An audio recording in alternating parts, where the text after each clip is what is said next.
Bonjour, chers élèves. Me voilà de retour dans une séance de dictée qui vous permettra de bien écrire. C'est un texte formé de plusieurs parties. Aujourd'hui, nous allons étudier la première partie. C'est un texte assez simple. C'est une occasion pour faire le point sur vos difficultés et justement pour travailler dessus. Donc, je vais lire. Chère tante, c'est une lettre envoyée à une tante. Chère tante, tu me reproches souvent d'être pendue à mon portable ou de passer mon temps à envoyer des emails. Alors, pour me pardonner, j'ai pris ma plus belle plume et je t'écris cette lettre. Tu vas rire, mais ça me fait vraiment drôle d'écrire à la main. Je relis. Chère tante, tu me reproches souvent d'être pendue à mon portable ou de passer mon temps à envoyer des emails. Alors, pour me pardonner, j'ai pris ma plus belle plume et je t'écris cette lettre. Tu vas rire, mais ça me fait vraiment drôle d'écrire à la main. Donc, on va analyser ces mots soulignés en commençant par le premier mot, tante, avec un A. C'est la tante de la famille et non pas la tante de campine qui s'écrit avec E. Donc, tante avec AN et tante avec EN sont deux mots homophones qui se prononcent de la même façon, mais ils s'écrivent différemment. Aussi, tous les deux transcrivent le son en. Le verbe reprocher, c'est un verbe au présent. À la deuxième personne du singulier, donc S, il est commandé par le pronom personnel sujet tu. Pendu, c'est le participe passé du verbe pendre, donc un U à la fin, ou sans accent sur le U. Ce n'est pas ici le OU qui marque le lieu, exemple la ville où j'habite. Passé, il ne faut pas oublier le ER de l'infinitif après la préposition de. Ces petits mots qui introduisent en quelque sorte le verbe. Ton s'écrit toujours avec S.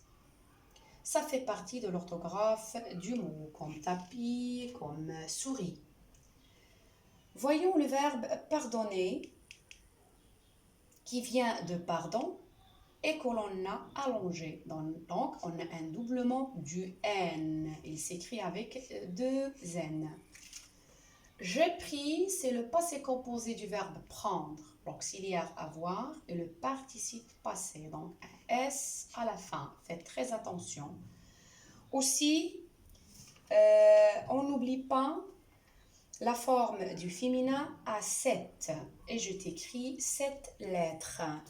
Tu vas rire, donc si le verbe aller à la deuxième personne du singulier, donc S, rire à l'infinitif. Deux verbes qui se suivent, le deuxième se met à l'infinitif. Ça, avec cédille, c'est la contraction de cela. Me fait vraiment.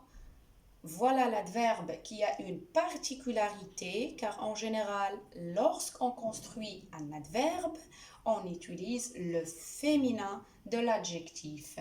Exemple, clair avec R, clair avec E, clairement, M-E-N-T, pour former l'adverbe clairement, même si le E n'est pas prononcé. Donc, pour cet adverbe, le E disparaît. Idem pour l'adjectif gentil qui devient gentiment. Drôle avec accent grave sur le O. N'oubliez pas le D apostrophe devant le E, devant la voyelle E. D'écrire. Le verbe commence par une voyelle.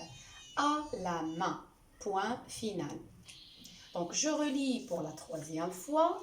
Chère tante, tu me reproches souvent d'être pendue à mon portable ou de passer mon temps à envoyer des emails. Alors, pour me pardonner, j'ai pris ma plus belle plume et je t'écris cette lettre. Tu vas rire, mais ça me fait vraiment drôle d'écrire à la main. Donc, comment procéder? Juste après cette vidéo, je vous envoie un audio. Donc, préparez vos stylos et vos feuilles. La dictée sera à vitesse assez lente, avec des signes de ponctuation.